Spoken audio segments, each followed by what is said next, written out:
18 गंभीर चोटें, खून से सने पड़े कपड़े, घंटों तक टॉर्चर। तमिलनाडु के सथानकुल्लम की वो खौफनाक कहानी जिसने पूरे देश की रूह कपा दी थी, आज अपने अंतिम अंजाम तक पहुंच गई है।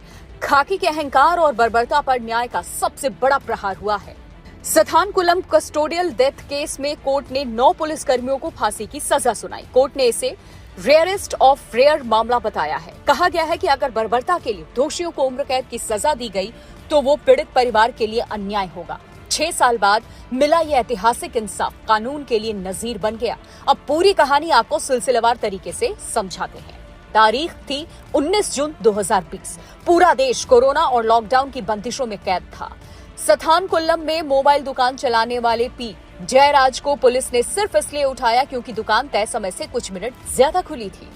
पिता को बचाने बेटा बेनिक्स थाने पहुंचा, लेकिन उसे क्या पता था कि वो और उसके पिता कभी जिंदा बाहर नहीं आएंगे। जैसे ही बेनिक्स को पता लगा कि उसके पिता को पुलिस उठाकर ले गई है, वो फौरन थाने पहुंच गया। थाने में बेनिक्स ने देखा कि उसके पिता को पीटा जा रहा है। उसने विरोध किया तो पुलिस वाले आग बबूला हो गए। उन्होंने बेनिक्स पर भी हमला कर दिया। जब उसने बचाव किया तो पुलिसकर्मी और भड़क गए। इसके बाद आरोपी पुलिसकर्मियों ने मिलकर दोनों को सबक सिखाने का फैसला किया। इसके बाद शुरू हुआ बेरहमी का सिलसिला जो घंटों तक चला। 2400 पन्नों की चार्जशीट में उस खौफनाक मंजर का जिक्र है जिसे सुनकर रूह कांप जाती है। दोनों के कपड़े उतरवाकर मेज पर झुकाया गया। उनके हाथ पैर पकड़े गए ताकि वो हिल भी ना सके। फिर उनके कुल्हों, पीठ और शरीर के अन्य हिस्सों पर डंडों से लगातार वार किए गए। पिटाई इतनी बेरहमी से हुई कि शरीर पर गहरे जख्म हो गए।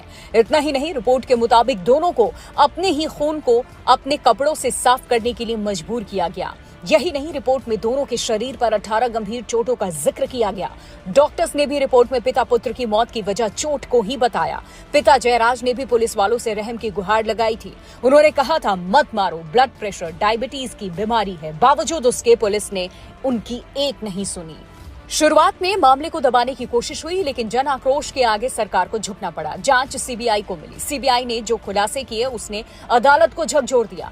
थाने के फर्श, टॉयलेट और यहां तक कि एसएचओ के कमरे की दीवारों पर मिला डीएनए पीड़ितों के खून से मैच कर गया। 2427 पन्नों की चार्जशीट में दर्ज एक एक गवाही ने पुलिसकर्मियों के जुल्म की दास्तां बयां की।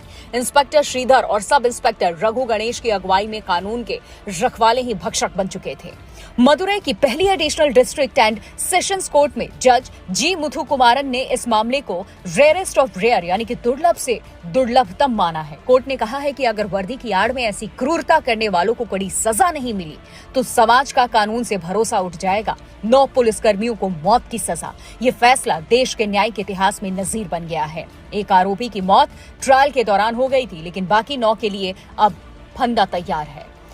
इस 6 साल की जंग में सबसे ज्यादा अगर किसी ने सहा तो वो था जयराज का परिवार। बेनिक्स की बहन पर्सी की आंखों के आंसू सूख चुके हैं, लेकिन कलेजे की आग शांत हुई है।